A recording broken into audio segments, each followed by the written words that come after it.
নমস্কার বন্ধুরা, অঞ্জনাস কিচেনে আপনাদের সবাইকে স্বাগত।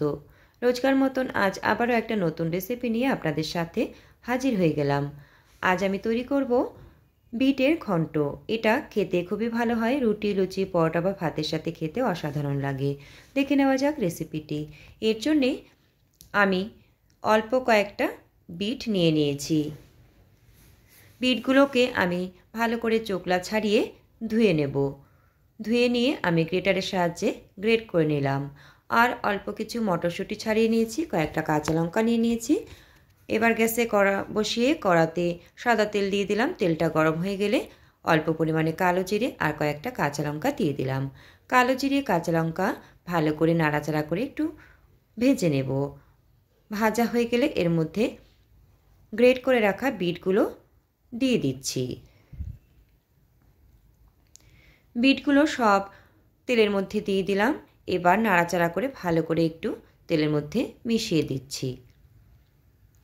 এই রান্নাটা করার সময় আমাদের গ্যাসের ফ্লেমটা মিডিয়াম করেই রাখতে হবে। আর হাতে একটু সময় নিয়ে ভালো করে উল্টে পাল্টে নাড়াচাড়া করে এই রান্নাটা করতে হবে। দিয়ে দিচ্ছি পরিমাণ মতন লবণ আর পরিমাণ মতন হলুদ গুঁড়ো। হলুদ গুঁড়ো খুব বেশি দিলাম না, সামান্য একটুই দিলাম। লবণ হলুদ দিয়ে ভালো করে নাড়াচাড়া করে মিশিয়ে দিয়ে একটু সময় উল্টে পাল্টে ভেজে নেব। তারপর আমি দিয়ে দেব ছাড়িয়ে রাখা মটরশুঁটিগুলো। মটরশুঁটিগুলো দিয়ে ভালো করে নাড়াচাড়া করে আর একটু সময় সব কিছু একসাথে মিশিয়ে নিতে হবে। এখন আমি এর মধ্যে দিয়ে দিচ্ছি অল্প পরিমাণে চিনি। চিনিটা সম্পূর্ণ অপশনাল, আপনারা চাইলে দিতেও পারেন, আবার নাও দিতে পারেন। তবে চিনিটা দিলে একটু ভালো হয়।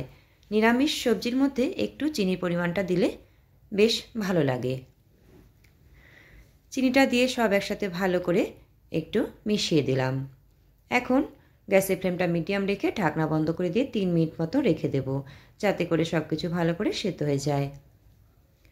3 মিনিট পর ফিরে এলাম। দেখুন বিটগুলো পরিমাণে অনেকটাই কমে এসছে।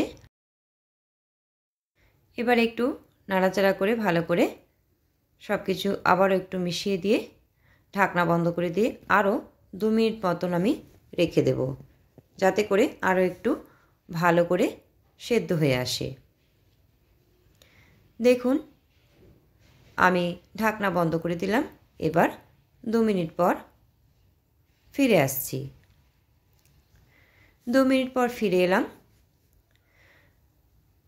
এবার ভালো করে নাড়াচাড়া করে দেখে নিচ্ছি সব সেদ্ধ হয়েছে কিনা। ভালো করে সব কিছু খুব ভালো করে সেদ্ধ হয়ে গেছে। এবারে আমি নাড়াচাড়া করে আর একটু সময় ধরে ভেজে নেব। এখন আমি এর মধ্যে দিয়ে দেব কিছু গুঁড়ো মশলা।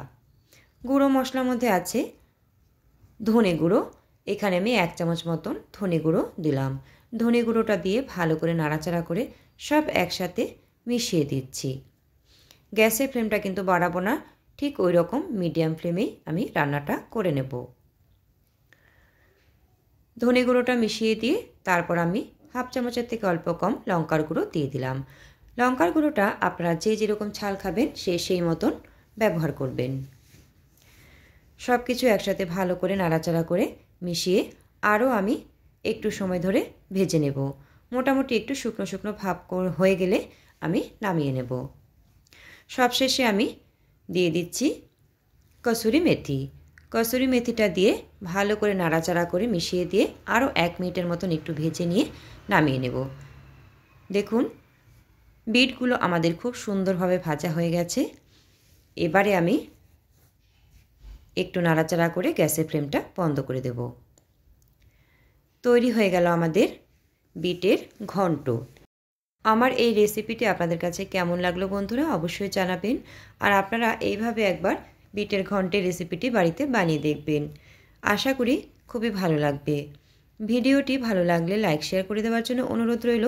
আর নতুন বন্ধুরা আপনারা যদি ফেসবুক থেকে দেখে থাকেন তাহলে পেজটিকে ফলো করে দিয়ে পাশে থাকবার জন্য অনুরোধ রইল। আর যদি ইউটিউব থেকে দেখে থাকেন তাহলে চ্যানেলটিকে সাবস্ক্রাইব করে দিয়ে পাশে থাকবার জন্য অনুরোধ রইল। আজকের মতন এখানে শেষ করছি। আবারও দেখা হবে অন্য কোনো রেসিপিতে বা অন্য কোনো দিনে। সবাই খুব ভালো থাকবেন, সুস্থ থাকবেন। ধন্যবাদ।